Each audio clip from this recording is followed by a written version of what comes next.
So now we are going to talk about a brand new data structure that is very important as well if you consider a lot of computer science concepts called as queues.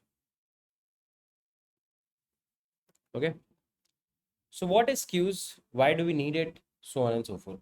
As I mentioned, if you ask me with a developer's perspective, queues are one of the most important data structures. Like I find more use cases in a production development code base of queues rather than any other data structure like let's say graph or stacks or something.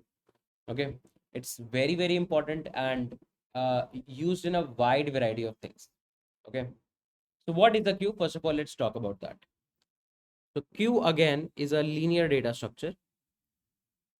It is a linear data structure. Okay, then queue supports the functionality of first in, first out, FIFO. This is first in, first out. Okay, what do you mean by first in, first out? So what queue says that if you inserted an element earlier, if let's say there is an element E1 which was inserted earlier, right, and then after that a bunch of more elements like E2, E3 and E4 has been inserted.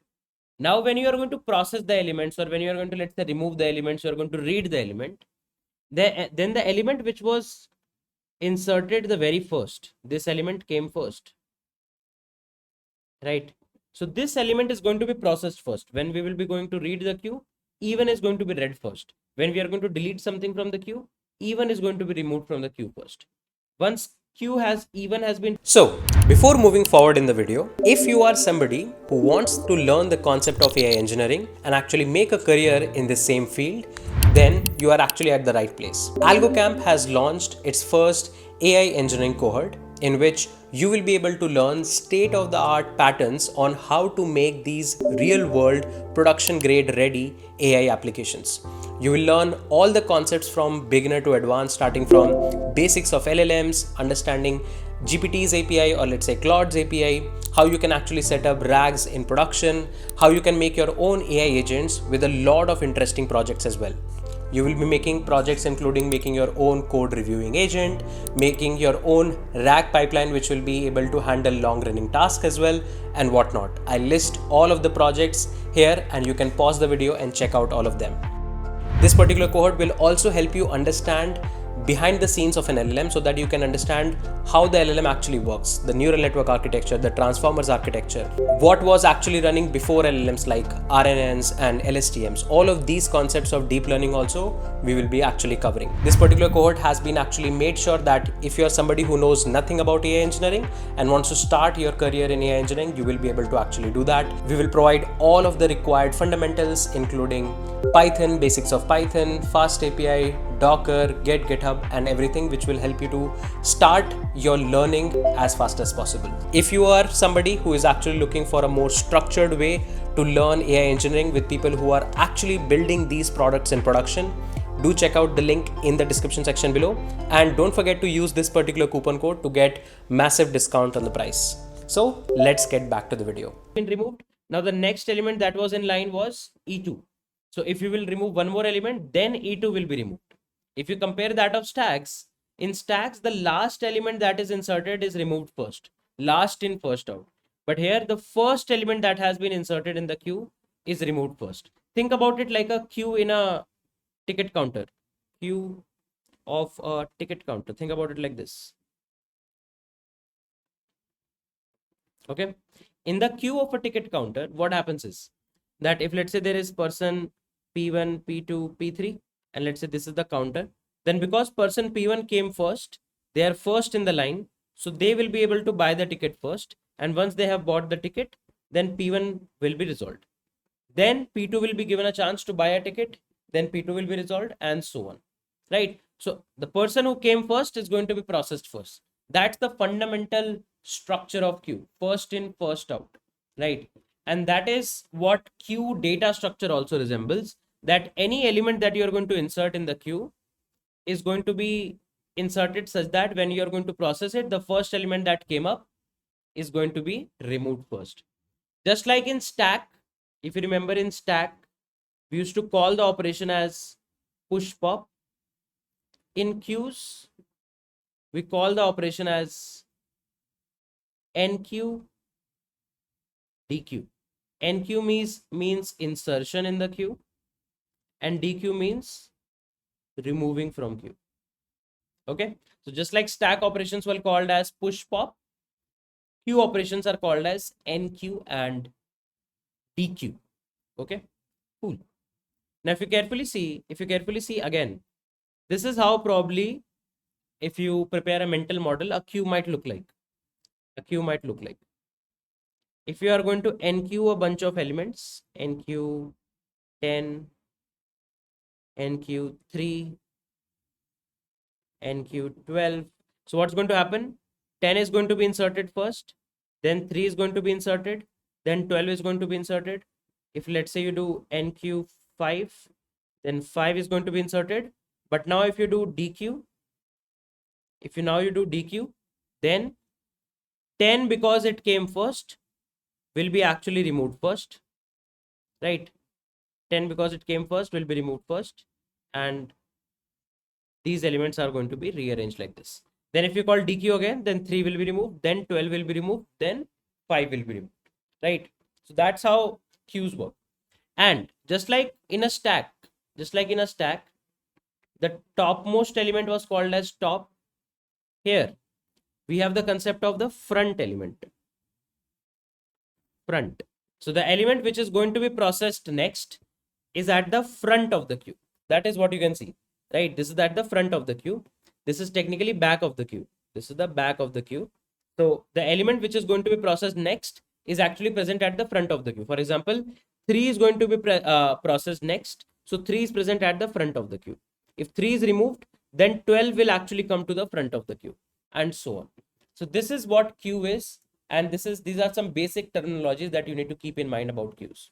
Now, before we move forward, I would like to talk about applications of queues. Now, queues possess a wide variety of applications, right? If you talk about application of queue in computer science, right, then there are a lot of applications. For example, if you are coming from the world of JavaScript, then of course you must have heard about the fact that JavaScript like languages has something called as micro task queue, callback queue,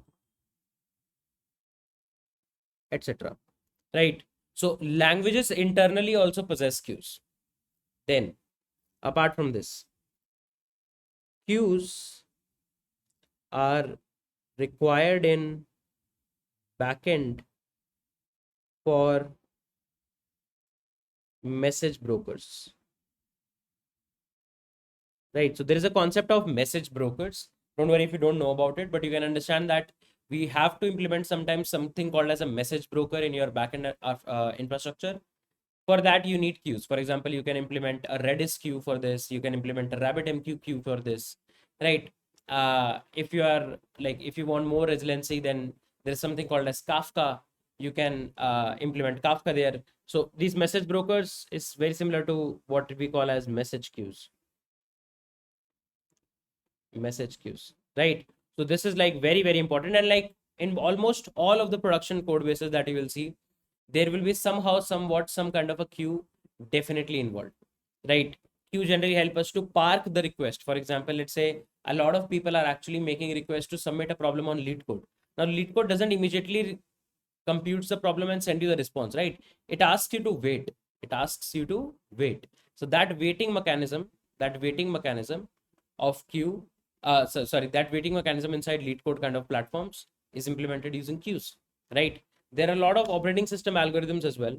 Lot of OS related applications or OS related algorithms also are dependent on queues. So queues have got wide variety of applications, and in real production cases, in real dev use cases, you will find queues being used a lot, right? That's why understanding of queues become very important. But the best part is queue is a very simple data structure compared to the rest of the data structures.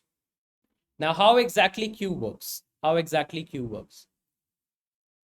Now, in order to maintain queues, what we have to do is, first of all, there are a few things that you have to keep in mind.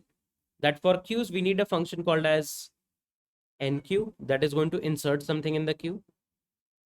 Then we need a function dequeue that is going to delete something from the queue. Then maybe we can have a function front that can help us to get the front element. Then we have to maybe have a function is empty that can actually help us to know whether the current queue is empty or not, right? Whether the current queue is empty or not. Okay. And in the queue data structure, we have to maintain a front of the queue, right? This is the front property of the queue. And then you can maintain a back of the queue, or you can sometimes call it as a rear of the queue, right? Why do you need to maintain a back of the queue or rear of the queue? Because let's say this is your current queue, 10, 20, 30. So front is at 10 and back or rear is at 30. Now, if you will enqueue one more element, let's say 40. So 40 is going to be added where? 40 is going to be added at the back. So what happens is 40 gets added here, and now 40 is the new back. If you want to add 50, then 50 gets added here, 50 gets added here, and 50 is the new back, and so on, right? So when you are actually inserting an element, this enqueue operation is done on the back of the queue or the rear of the queue. This dequeue operation is done on the front of the queue, right? This is something you have to keep in mind. Now, if somebody asks you what is the front, 10 is the front. But if somebody asks you to dequeue something, so you're going to dequeue 10. All of this is going to be shifted like this, and back is still at 50. Now the front is now 20. These are the operations that we have to actually implement. Now what I want you guys to do is pause yourself here and think about, if you have to implement your own queues, how can you actually do that? How can you actually implement queues that can actually help you to implement all of these functions? Again, we have to implement a data structure that might not exist in your language. So internally, you might be using something else, but the efficiency should be as high as possible.